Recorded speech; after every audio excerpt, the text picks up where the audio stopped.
හෙට ඉඳන් මම මේ කියන ටික පුරුදු වෙන්න. කාටවත් කුණුහරුපෙන් කතා කරන්න එපා. කාටවත් තෝ කියලා කියන්න එපා. කෙනෙකුගේ හිතක් රිදෙනවා නම් ඇත්තක්වත් කියන්න එපා.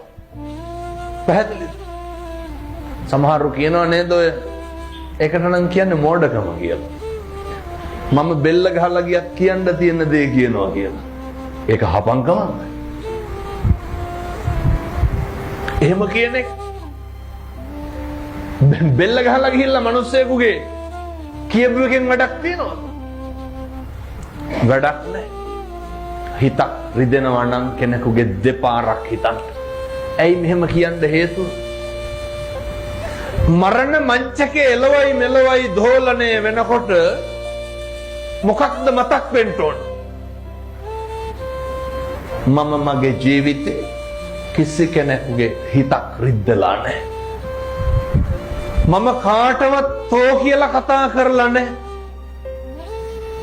ඔක ගෙදරින් පටන් ගන්න නැතුව කියමු බලන්න කොහෙන්ද පටන් ගන්න. දරුවෙකුටවත් තෝ කියලා කතා කරන්න එපා. හරි මෛත්‍රියෙන් වැඩ කරන්න.